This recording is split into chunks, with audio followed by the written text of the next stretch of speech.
Hi everyone, it's Barbara Hayward here from the Old Girl Spiritual Stuff YouTube channel and Facebook page. Before we start our beautiful conversation today, there's a couple of things I'd like to say. Please subscribe. Please subscribe. Please put a like. Likes are really, really important for the analytics. And please leave a comment. That would be really, really great.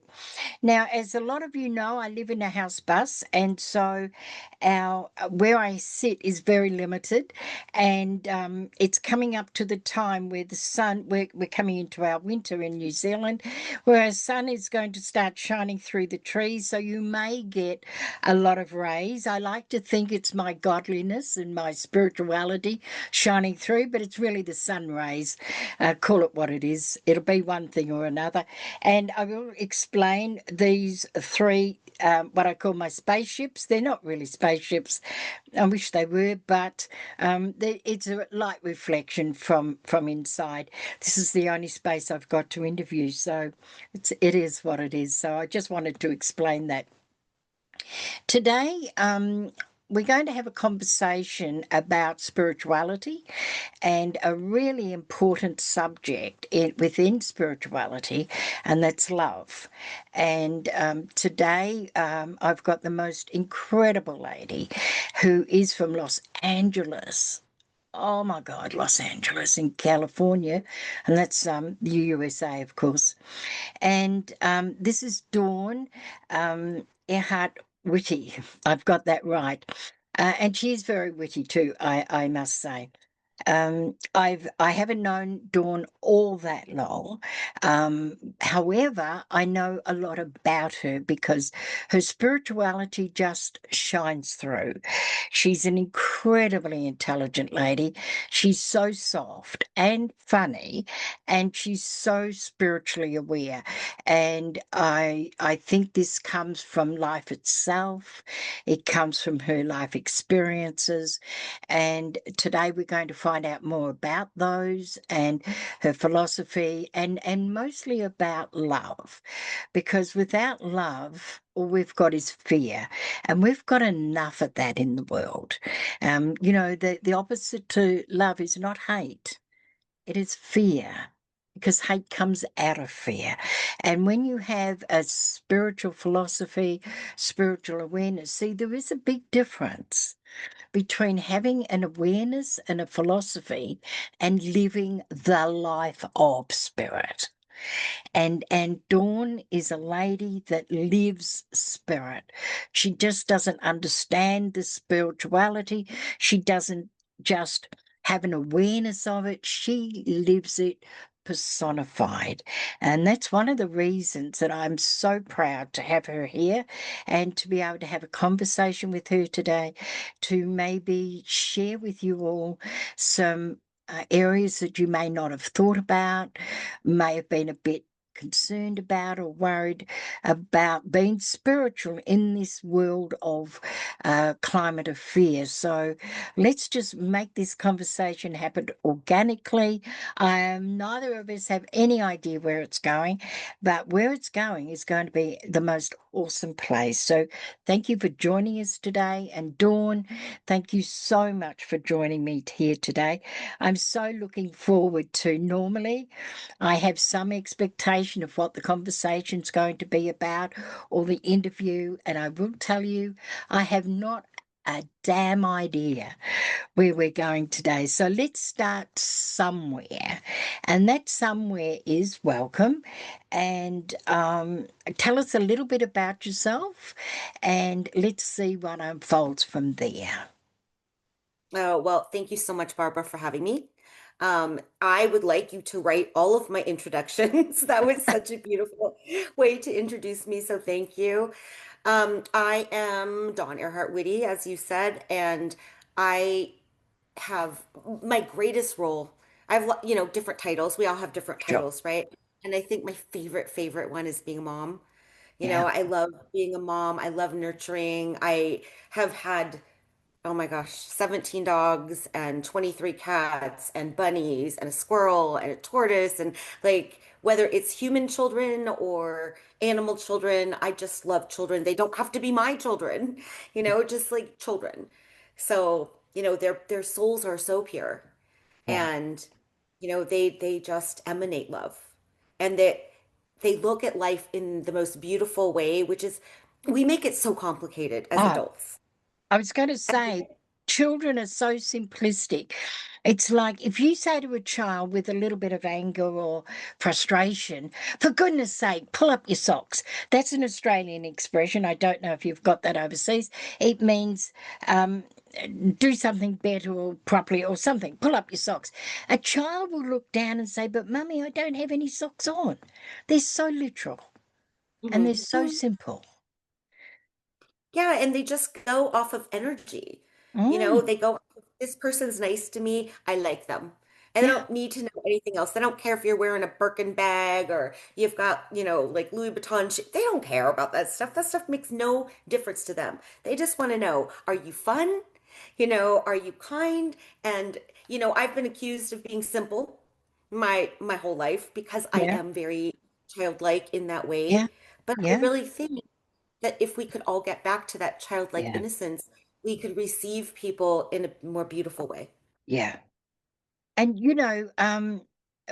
I'm interviewing Dawn. It's very early in June, and I've on my Facebook page, it's a spiritual page, of course. I've just put up a couple of posts, which I did question whether I would or not, and I did. And it's on Gay Month. It's Pride Month this month of June. And I think that's more of an American thing than it is maybe an Australian or New Zealand. And I wrote a comment on somebody else's page, and I said that in my family I've got grandchildren and a son that is in the gay community. And thank goodness that they live in Australia and New Zealand because we don't have as much bigotry and we don't have as much of that fear based over there. We've still got it, but certainly in this area of understanding and tolerance. And I think this is what children have. The simplicity of what they see is what they love. Yes. And if you're kind to me, I'm kind to you, right? It's Yeah. reciprocating energies, right? There's no ulterior motives. I mean, I No. mean, maybe some kids, like the older they get, but I think the pureness of them at the very beginning, they don't Yeah. have that stuff. Like you are kind to me, I am kind to you, and that's Yeah. it. And they say, come and share my sandpit. Come and build castles with me. It's like Mhm. they're not, they don't have that awareness of differentnesses, which we should never have anyway. You know, mega years ago, about 40 years ago, somebody posed the question to me, what has been spiritual? What's it about? And I had to contemplate on an answer. And I've never found a better explanation. So I've never changed my mind about this being the perfect explanation. I will change it if somebody else comes up with a better one, but it is acceptances of all differentnesses. Mm. As you were saying that, I don't know if you've ever seen this, but there is this YouTube video, so people can look it up after they're done, watching this, but it's a Heineken beer ad. Right. And have you seen it? They No? have people from different, gay, straight, black, white, army, military people, Mm, like, regular people.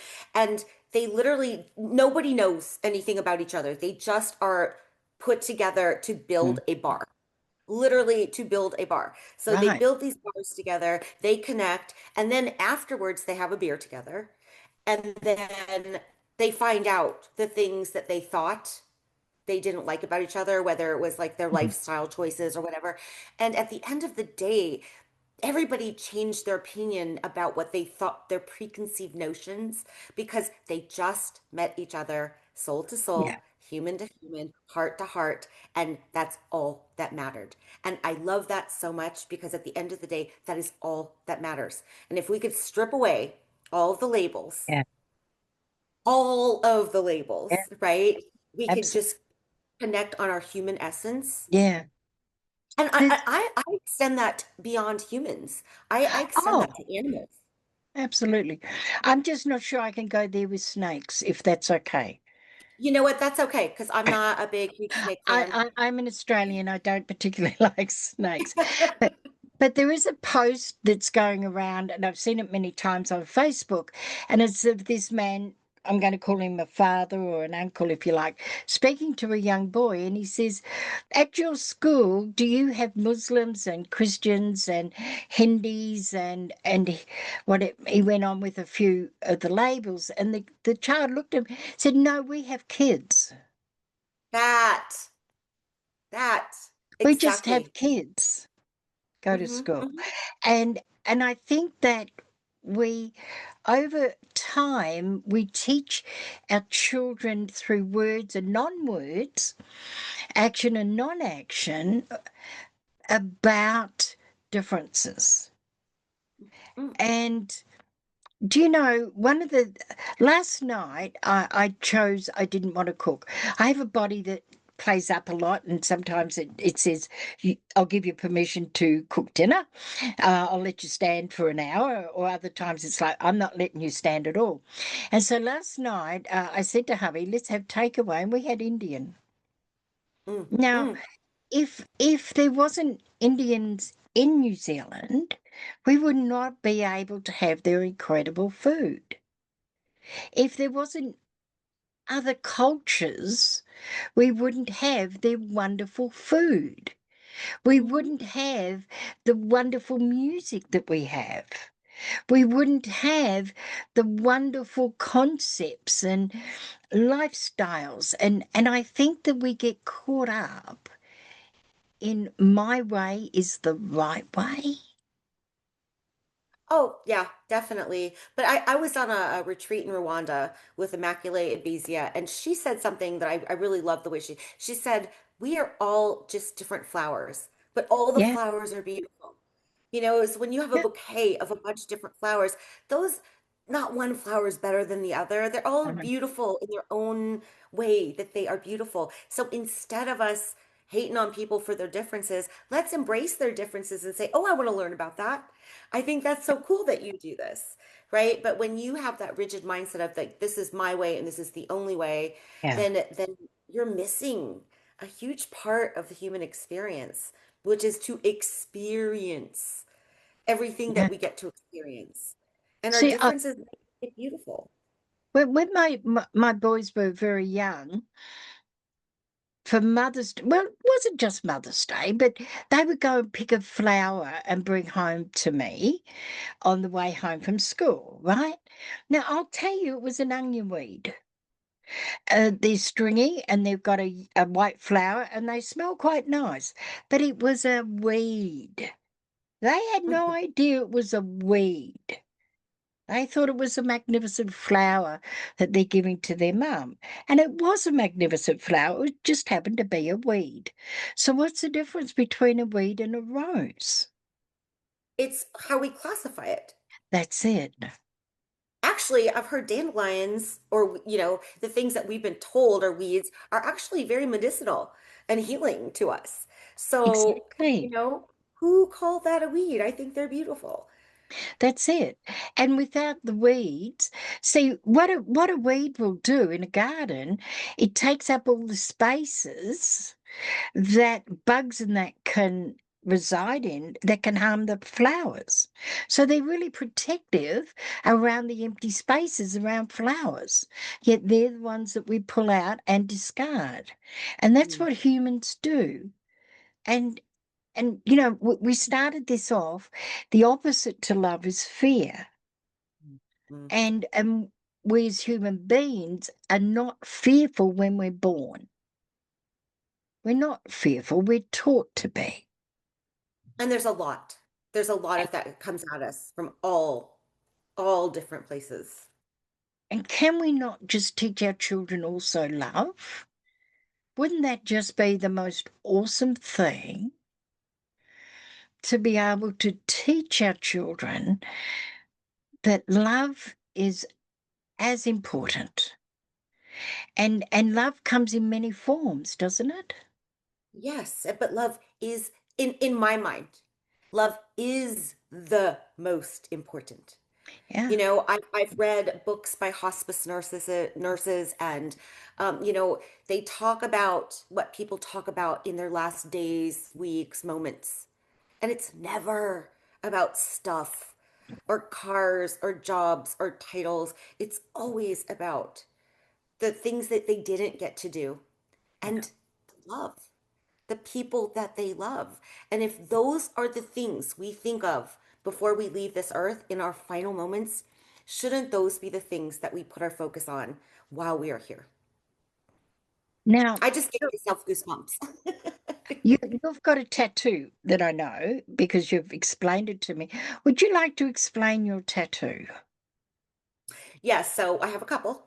But one is Ubuntu, and it means it's a word that I learned when I was in Rwanda for the first time. I'd never heard it before, and it means I am because we are.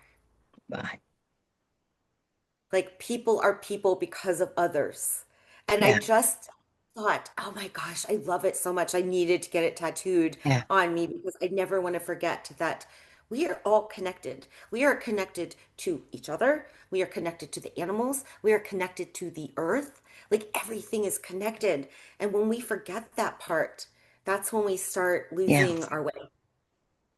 The other thing I learned a long time ago, there is there's a formula or a statement that a lot of high school or college people learn. Energy cannot be added Created nor destroyed. nor destroyed. It can only be transmuted or transformed. And where I'm taking with that is exactly what you were saying, but it goes even further than that. The air that you and I are breathing today, even though I'm in New Zealand, you're in America, Socrates, 2,000 years ago, breathed the actual same air because air cannot come in, it can only be transformed and transmuted. So the Mm. air that's always been on this globe since the day of creating it, after the Big Bang or whenever, that we're still in that same air. We are breathing love. We are breathing love in through the air and love out. And so the love and the energy within family goes even further beyond that. It's always been here. So is hate, so is fear. But we can only think of one thing at a time. Our brain cannot do six or seven thinkings at once. It can have a moment of this thinking, a moment of that thinking, and it looks like it's the same thing, but it can only think one thing. So it's our choice what we put into that thinking. And what we focus on, what Yeah, we focus our attention on. I mean, Portia, our mutual friend who yeah, introduced us, and I'm so grateful for her for that. We always talk about gratitude. yeah, Portia is the queen of gratitude. I always tell her this because she finds the gratitude in yeah, every situation.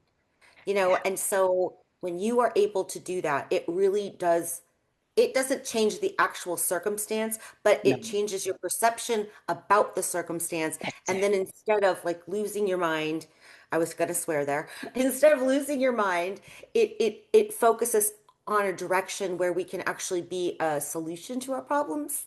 Yeah, And just like you were talking about air, the fact that we can breathe, that is a yeah. gift that we take for granted every single moment. But, we're just not grateful about all the things that we do have. And society doesn't focus on the good. And I was speaking to somebody today about this very thing. Society encourages us to be shamed, to feel guilt, to feel inferior, to feel different, and to be different. Society has a wonderful way of um, blindsiding us and making this the norm. Where do you know it isn't the norm? You look at a baby. A baby smiles, it cries because it has a need. If it doesn't have a need, it sleeps or smiles. That's what Mm. babies do because they've not been indoctrinated yet into the negative side. Now, I remember working in every job I've had out, and I've had a few jobs in my day.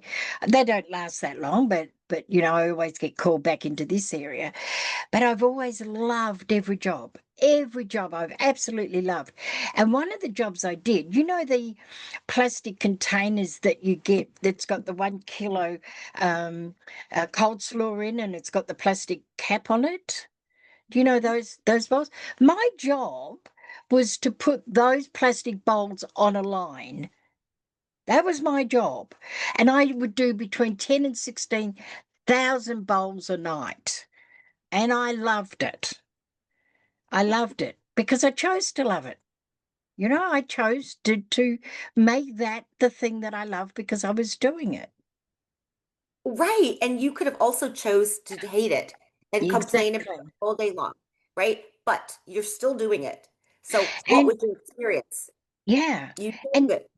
and happiness and joy and love is a choice. Mhm. People say that it isn't. There were times when my body says, "No, I don't think I want to play the game today." It's my way of saying, and I was going to put up a post, pain is not my friend today. And so it, I can really, and I do focus in on it at times. However, I look at it and I say, do you know what? I'm alive today to feel the pain. There are people who died today that wanted to feel the pain. Mm. So if I can't be grateful for something, I can be grateful that I have the right to still be alive today. There are little things that we can look at to be grateful for. You know, um, we've forgotten. I think we've forgotten to listen to our intuition. Mm. We've Yeah. forgotten to listen to the little voice in our head. We've forgotten to listen to great music, and I'm talking about the classics and the feel-good music. I'm talking about comedies. I'm talking about there is so much around us that gives us the opportunity to be happy, joyful, and to give love. Yes. Yes. And that's always our choice. And I remember hearing, oh, nobody can make you feel a certain way. Well, yes, people can hurt your feelings. They Sure. certainly can. But they can't make you be who you don't want to be. Yeah. You get to choose that. You have that power, right? And I learned that a few years ago. I'm not always good at it, but I think after this situation that happened in Sierra Leone, and I've told this story so many times. So if anybody's ever seen one of my podcasts where I've Please told it, tell I'm us sorry. again. But so we were doing a wharf cleanup.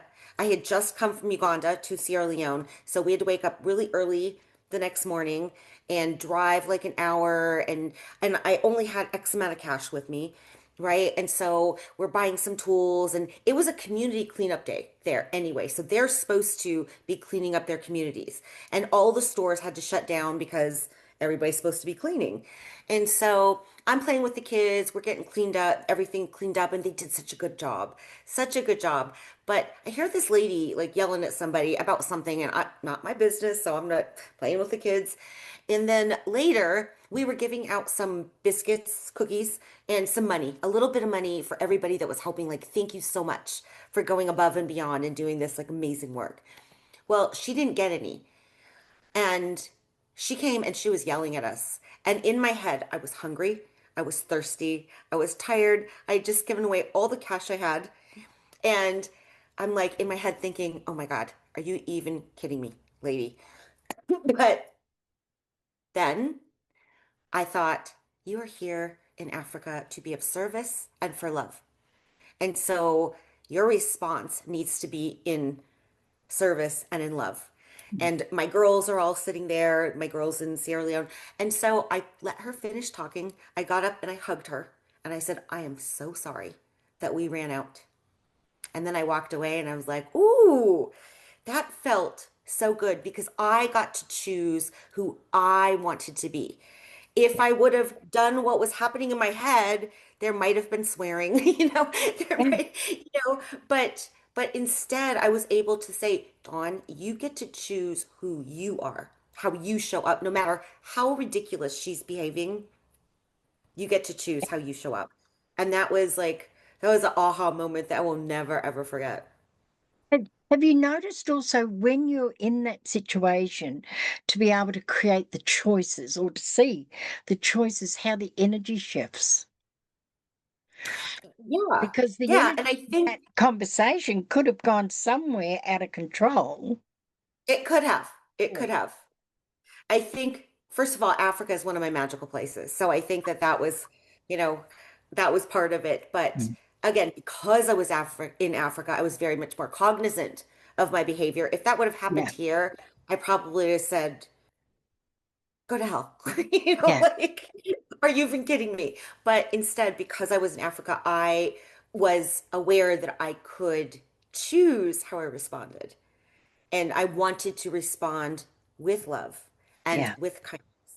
And when I did that, again, it made me feel very powerful because I'm like, you can always do this. No yeah, matter what anybody does, you always have the choice of how you respond. yeah. And that And was good. and we always have that choice. And what I don't think people may even understand is that we are unconsciously making that choice. We say we don't have a choice. Yes, you always do. I remember speaking to my teacher about this 4 decades ago, and she said, "You've always got a choice." And I said, "No, you don't. You don't always have a choice." And she said to me, "Well, give me an example where you don't have a choice." I said, "Well, what if somebody's got a gun to your head and said to you, if you don't do ABC, they're going to shoot you?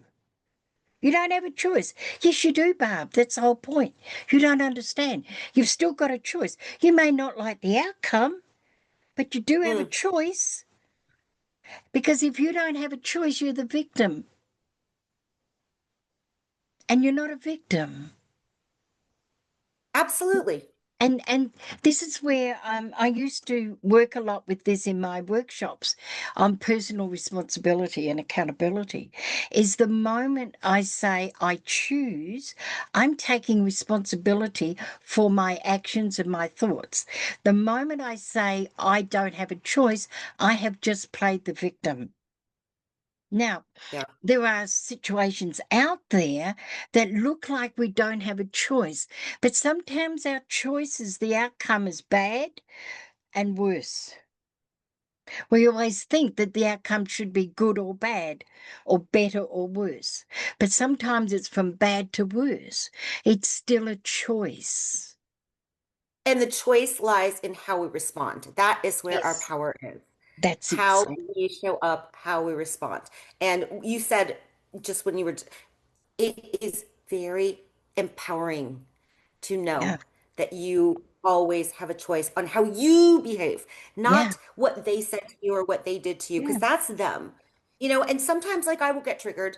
There are certain instances where I look back and I'm like, you know, saying like probably not the best thing. I was not choosing my highest self in that moment. yeah, But I did have a choice. I had a choice to say that. yeah, Yes, did I get triggered? 100%. Was I justified? Maybe, maybe not. Right? But still, yeah. I had a choice to say that, or I had a choice to say, okay, you know what? Maybe we could talk later. I could have said that too, but I chose the other thing. So, but again, the more mindful you are of it, the better you get at doing it. Right? And I've not always been like this, but I'm getting better and I'm not perfect. I'm and still a work in you are progress. perfect about this. I remember coming to New Zealand for the very first time 30 plus years ago. And because I've lived between the two countries, I've married a New Zealand man. And all my spiritual work has been over here. Now, I went into the spiritualist church system, and I was quite outspoken about the way they were treating trainee mediums, if you like. And I wouldn't take crap from anyone, being the Aussie girl. And anyway, there was this really big blow up. I moved to a place called New Plymouth, and around that time, the president of that church in where I used to live, she really was saying very bad things about me, and she had phoned up where the church at New Plymouth about me, and I was so angry. I was really, really angry, and we were going away that weekend, and that weekend with a friend, girlfriend, and we were going to walk on fire, which I did. I didn't know I was going to, but I walked on fire, and I said, I'm going to sue her. She can't get away with this. It's. I really was very angry, and I really wanted her to pay big time. That's the vicious Barb coming out. And over the weekend, and I walked on fire, and I didn't get burned. And on the way back, Maria said, "So are you still going to sue her?" And I said, "No, no, I don't think so." I said, "I've got a better idea. I've got a much better idea." She said, "What's that?"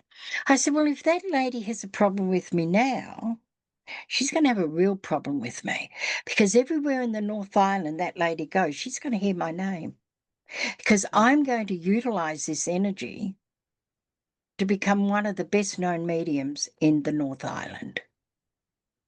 And that's what Alchemize. I set out to do. And I achieved it to a big degree, not a complete degree, but a big degree. And it wasn't long after that, I think that I got my radio show as a medium clairvoyant, the whole thing.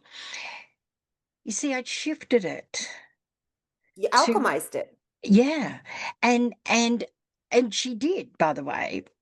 She heard my name. I heard it back, because I took that anger and I used it as a springboard into positive, into goodness. And that's the whole thing about alchemy, right? You Yeah, turn something into something else. You yeah, turn anger into something for your highest and greatest good. And yeah, again, that's one of the lessons. If we can get that, we're on our way, yeah, right? Like anything that comes at us, let's turn it into something useful. mm, I remember when COVID happened and everything shut down all over the world, right? So we were yeah, all affected at in different capacities, but we were all affected. And I just remember thinking, okay, I'm not afraid because I will not live by fear. yeah, But the one thing that did actually concerned me was like us being separated from each other. yeah, Not being able to get together with family, not being able to get with people, because that's, our connection is so. But mm, I said, you know what, God, the universe, whatever you want to call it, is there. There is some greater good in this. I don't know what it is, and I'm not going to be fearful of it, but I'm just gonna, watch and just try to extract whatever yeah. lessons I can from it. And did you do that? I think I did. I think I did. I got some things, I got some clarity on some things and I'm not 100% a rule follower, sorry. So my daughters moved back home with me and so I got to have my girls here, had my dogs. I was like, wait, I can't go anywhere? This is kind of great. Like Yeah. you're giving me permission to not have to leave. Did you notice that over that, New Zealand was shut down for a smaller period of time, but we were really closed quickly and very sharply.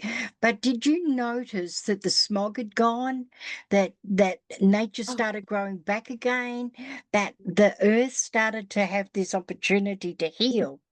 Um, when when COVID came in, my granddaughter's birthday's 3 days before mine, and so we drove over to her house. We were allowed to drive somewhere. We just weren't allowed to be with people. And I sat in the front seat of the car, and she was in her driveway down near their car, and that's how we spent. We still saw each other. We created a different opportunity mm. to allow that to happen.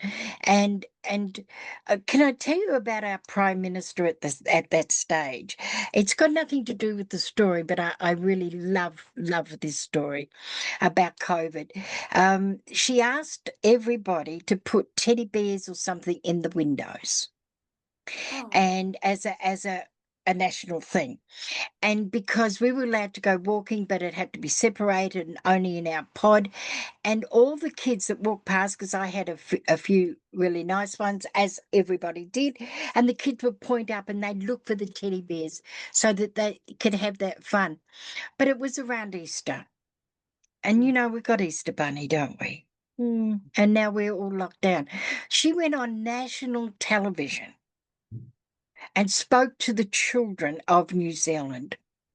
And she said that the country has been locked down because of the pandemic. However, they have passed a special law and a special bill in Parliament that the Easter Bunny is allowed to travel wherever the Easter Bunny wants to go. And so, Oh, because you're locked away, the Easter Bunny will come to you. She gave special permission for the Easter Bunny to go and serve the children. mm. I mean, how I did beautiful, not know that. I had yeah, not heard that. how beautiful is that? That's It's very sweet. trying to bring a different way of looking at things for different people. Um, I remember a conversation I had with my people once, if I can share it. And I was going from Rotorua to Tauranga to work for a week. Because it was a distance away, I would stay for a week and I'd have like 30 or 35 clients or something. And I just didn't want to go. I had to leave my husband and my children and stay in a caravan, and I just didn't want to do this. So I'm halfway there and I'm bitching about it to myself. All of a sudden, I get a voice say to me, then go home. Then go home. I go, what do you mean, then go home? Just turn around and go home. Why would I turn around and go home? Well, you don't want to go to work. You're not happy. So turn around and go home. If you don't want to go to work, go home. I said, I can't do that. I've got clients. They're waiting for me. Well, you'll keep most of the clients. Some won't. They'll wait another month for you. Just go home. I can't go home. Yes, you can. You can choose to go home, choose to go to work. And if you choose to go to work, choose to be happy. It's Mm. your choice. And if you don't want to be happy, then go home. I can't choose to. You can choose to be anything you like. You've chosen to be unhappy. Now you've got the right to choose to be happy. So either go home or go to work happy. Well, I thought, well, I'll give it a shot. And within about 8 kilometres, I was singing away, happy to go to work, because it was a shift of perception. Mhm. While I was Mhm. bitching and moaning, grizzling and groaning, what was I doing to my body? It was all Mhm. tense, it was all yucky. That's how we let disease come into our body out of ease. I was out of ease going to work. So they showed me I had a choice. Yeah. Yeah. And I think, again, our minds, I mean, sometimes, and I'm sure a lot of people can relate to this, you've got something that you need to do or a few things on your to-do list, got to get this done today. And you spend hours like, I don't want to do that. Oh, I've got to do this. And then when you do it, it takes 5 minutes. You're like, I literally spent 4 hours fretting about this and it took me 5 minutes. If I would have just done it, like I would have had all that peace back in my life. But again, it's so much of life is in our minds. I mean, I'm not saying there are not external things that happen that we have to Sure. deal with, but the Absolutely. way we respond to it, the way we show up in it Yeah. is where we have our control. And the other thing I think also, Dawn, what do you think of this, is that we only respond in the way that we've been taught to respond. If we're not taught that we can see another side of things, we don't know how to see another side of things. And this is where personal awareness or spiritual awareness comes in. Yes. Because, I look at people and, I've been very blessed with my awareness over the decades. Um, and I haven't been in many family situations because of my my history, my parents and siblings, I've moved away from all that. And so I didn't have that influence in the, say, from 20 on, if you 20 years on. But unless we know there's something we can do differently, we don't know there's something we can do differently. Mhm. But the moment we learn that the awareness is that we now have a choice, we can go and experience that. We can research that.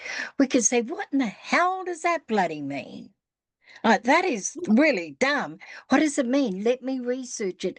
Let me go and visit it. Let me see what it means. And Well, now you're isn't on a that why you're journey. doing your podcast?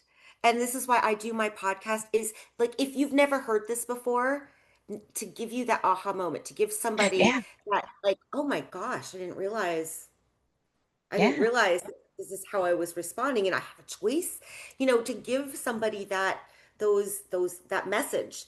Because yeah. once you learn something, you can't unlearn it. Doesn't mean you're going to be perfect at it.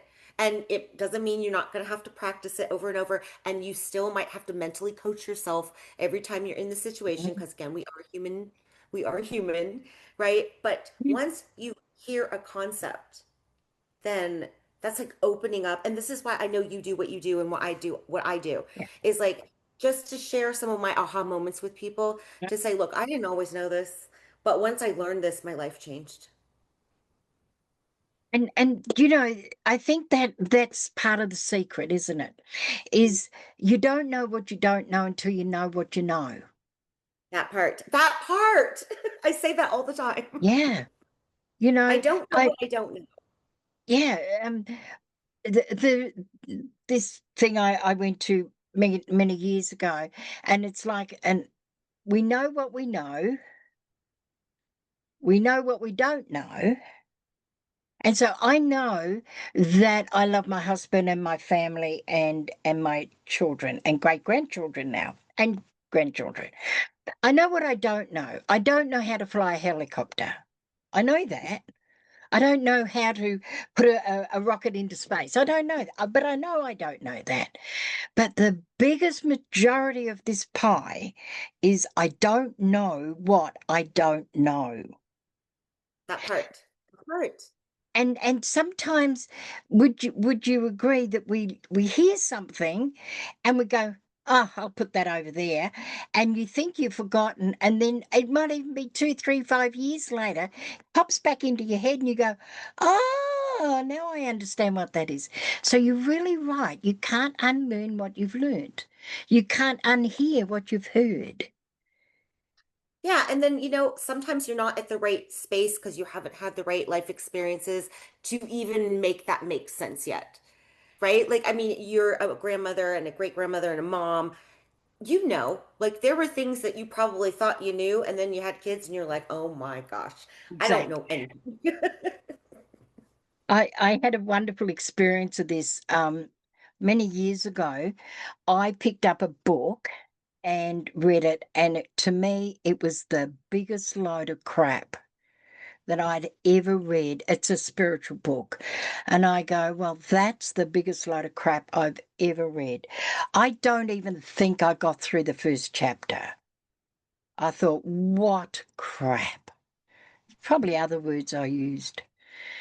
And then it was after 9/11. So it would have been, I don't know, let's say it was 6 or 7 years after. I can't remember how long. My youngest son rang me and said, oh, Mum, I have just read this book that is just mind blowing, absolutely mind blowing. And I thought of you and I thought, you've got to read it, Mum. You just got to read it. And I go to him, so, absolutely, son. Because if my children tell me to read a book, I'll read a book. If they tell me to go jump off a cliff, I'm pretty much sure I'd go and jump off a cliff. And but I'm not influenced by my kids at all. Um, yes, I am. And so I said, oh, what's the name of it? And he said, Conversations with God. I go, son, I'm not allowed to say his name because I'm just not allowed to do that. He's the only one I'm not allowed to. And I said, that's the biggest load of bull that I've ever read in my life. That is just crap. He said, Mum, I want you to read it. And I go, well, I'm not going to read it, son. It's just the way the, cookie crumbles. And he says, well, put it this way, Mum, until you've read it, I'm not talking to you again. Ooh. And, my youngest son usually follows through, as his mother does, on everything he says. So I thought, oh, life without him talking to me is not worth it. Well, I can skim read it and say I've read it, right? I don't have to take it in. Well, can I tell you, that was one of the best books I've ever read. Hmm. I wasn't ready to hear it back then. And then I became ready. I had other learnings and teachings and awarenesses to go through. And to me, that book brought everything to do with the law of attraction together. And there was, and I can't tell you what all the books were about, but I can tell you several chapters and lines that were in there that were so impactful for when I journeyed the law of attraction properly. And so you may hear of something, it may not resonate, but you Right. can't unlearn it or unhear it. I remembered the name of the worst possible book I'd ever read. I didn't read it, I just did the first few paragraphs, really. And then when I heard it again, it's like the memory came back. And then because I was coerced beautifully, I was ready for it. So we're not always ready to Yeah. hear the shifting and the changes of who we are. Absolutely. I mean, my daughters are 35 and almost 34. And I remember having a conversation with my now 35-year-old years ago. Gosh, she was in her 20s, mid 20s probably, so probably 10 years ago. And I remember saying something like, well, what you learned, and she goes, Mom, does everything have to be a lesson to you? Does everything have to be a lesson? And I'm like, well, yeah, kind of. But at that point in her life, she was not ready to hear that. And that was just annoying for me to say that. But Yeah, today, like we just had a long conversation yesterday, where it's starting to click. It's starting to click in her head. So mom's voice is still annoying because I'm a mom, but there are some things I say now where, she used to just roll her eyes at me, yeah, and now she's like, oh, I kind of get this now. yeah. So, we're I, ready I when we're ready. well, we are. I remember reading a sentence or statement from Dr. Wayne Dwyer years ago. He's passed over now. He's a metaphysical metaphysic speaker and facilitator. He said, I did the best at the time with what I had. I now know better. I would do better. It is so funny that you bring him up because I was just talking to a friend. I saved this the other day, and oh gosh, I'm not going to be able to find it, so I might misquote it. But I literally just talked about Wayne Dyer today, and the quote was, uh, "See the light in everyone and act like and treat them is that like that is all you see." Yeah. And I love him very much. I love like his wisdom is so good. So it was just like very alignment. And when you do see the light in everyone, um, with my first husband, he was having a discussion with me one day, and I'm going back probably 50 years now. And he said to me, you see the good in everyone, but you get kicked in the guts all the time. Why do Mhm. you do that? And I go, because one day I won't be. I won't get kicked. One day I won't be kicked. And this is where I'm learning some discernment, right? Yeah. Follow your intuition, see the light in everybody. I will never stop doing that because Yeah, everybody has a light within them.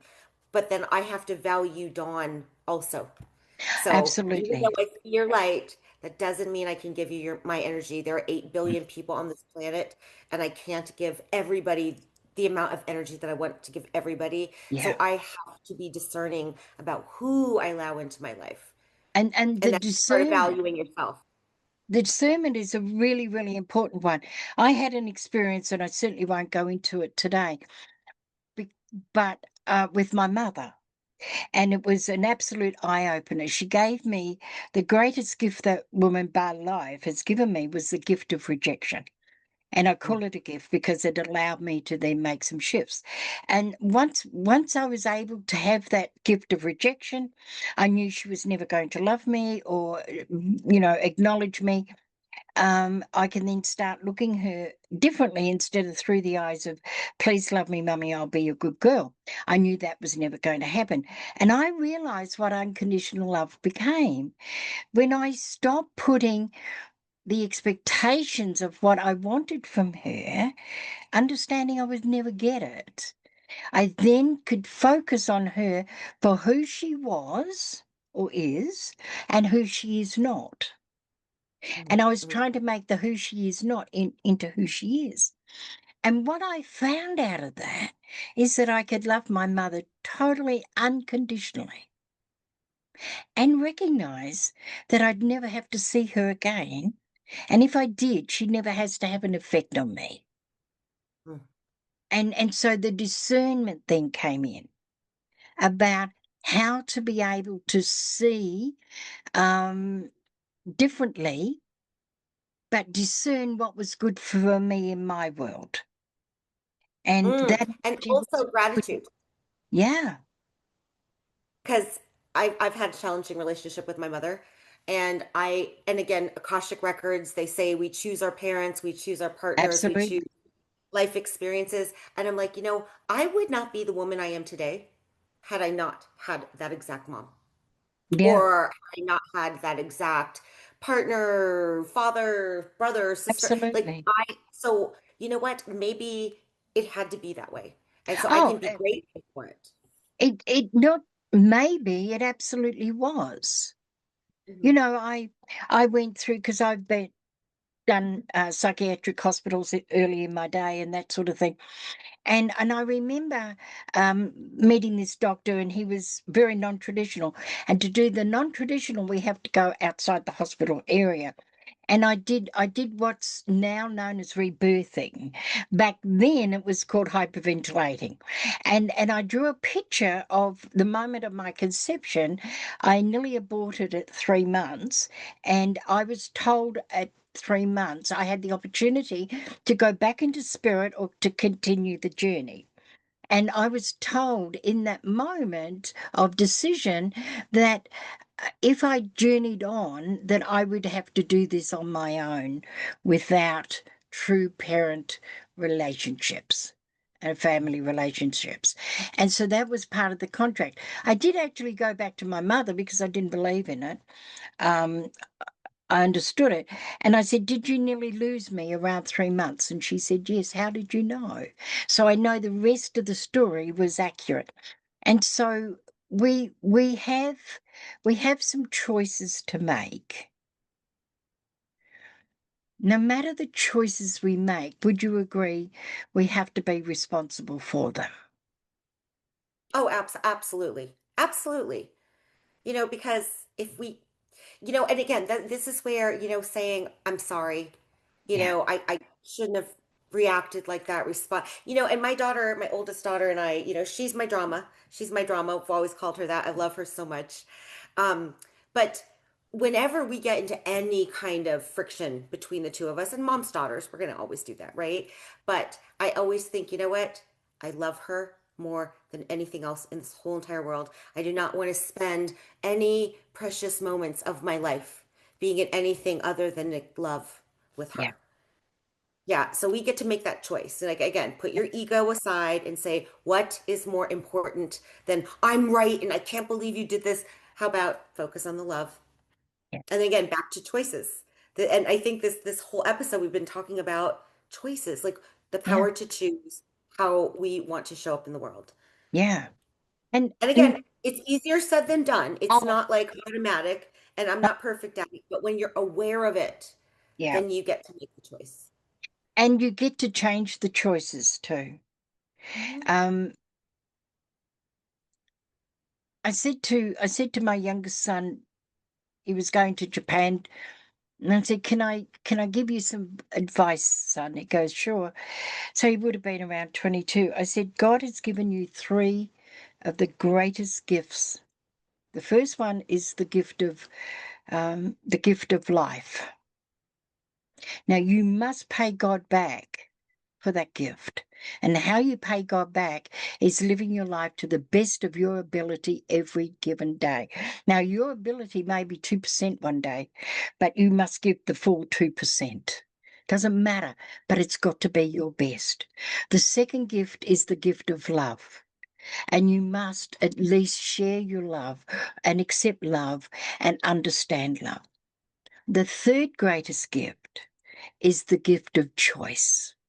Now, if you don't like the choice you've made, then simply, son, make a different choice. Oh, That's all that's you beautiful. have to do. That's Because beautiful. we get so caught up in, you've got to be responsible and you've got to be consistent and you've got to be reliable. You've got to be all these conditionings. And I remember we were in Rotorua living and we've got grandchildren in Canada, and one of them wasn't coping too well. We were going to move to Canada to help her. And we were telling these friends who've lived in there, like they've been married for X amount of years and they've only had two houses. And I've lived in countries, and God only knows how many times I've moved countries. We got no money. And she said, "You are one of the most irresponsible people I know. You just can't stay in the one place. You've got nothing. Now you're thinking of going to Canada to live. You are so irresponsible." And I looked at her and I said, "You know what? I think you're irresponsible." She said, "Why do you say that?" I said, "Because you've lived in two bloody houses. You've not left this North Island. You have got a globe of greatness, of creativity, of the most beautiful views that you could ever imagine. God has created this globe to be enjoyed, and you've sat in two places and called me irresponsible. I think you're irresponsible because you're not embracing the goodness of the globe." See, it's all perspective. It is perspective. That was exactly what I was thinking. But at the end of the day, neither one of you are irresponsible. You guys were just doing what called to your hearts, Exactly. right? Exactly. Right? I was So just being nobody's human. wrong. Yeah. That part, that part. Being being spiritual does not mean we get it right all the time. It means that we're on the journey. I call people like you and I and the billions like us apprentice human beings. We haven't got it right. That's why we fluff up all the time and we go, oops, egg on face. That's what the expression was aimed for. No, we don't get it right. And we're not Well, meant to it's get it Earth right. School. We're Ex- in Earth School. We're yeah, learning about life or yeah, remembering. We're yeah, remembering what our souls probably already knew. yeah. But it takes some trial and error, takes some practice, and it takes the desire to want to continue to grow and be the best selves that we can be. Absolutely. Well, what a great conversation. I actually don't want to finish this because I'm having a lot of fun. Dawn, thank you so much. I love your stories. Rwanda. I mean, Rwanda. This is her journey. Africa. It's like when you told me that the other week, I was just blown away. What a magnificent life you've chosen to live. The good, the bad, and the very ugly. And it's because of that that you choose to be the person you are. And I thank you for that. No, well, And thank you for thank you for seeing your me. wisdom today. And thank you Thank you. for your permission to allow me to tell my stories, even though it's your conversation as well. It's our conversation. And it was a good one. Well, I hope you've enjoyed today's conversation with Dawn. She's definitely coming back. Let me tell you, she's definitely going to be back. There's so much more inside her that of her wisdom and her philosophy that I want you to know about and to learn who she is. In the description, I will put her podcast and the ways to get to know her. I love spirit. You know, the sun didn't shine the halos, which it normally does by about 1:30, and now Spirit have decided to play with your lighting. I Um, know. it is just awesome. I love the organicness, and none of this is going to be edited. I don't edit anything because everything that's occurred is meant to occur. And thank you so much. And Dawn, thank you so much for being such a great guest. And thank you for being such a great spiritual representation of humanity. You are the epitome of spiritualness. Thank you, Keep your Barbara. love, keep some for yourself, hand it out. Keep the first 10% for yourself. Do your own tithing back to yourself and then watch the overflow. And until we meet again, stay safe, be kind, stay rooted in your light, and please don't forget to breathe. Bye.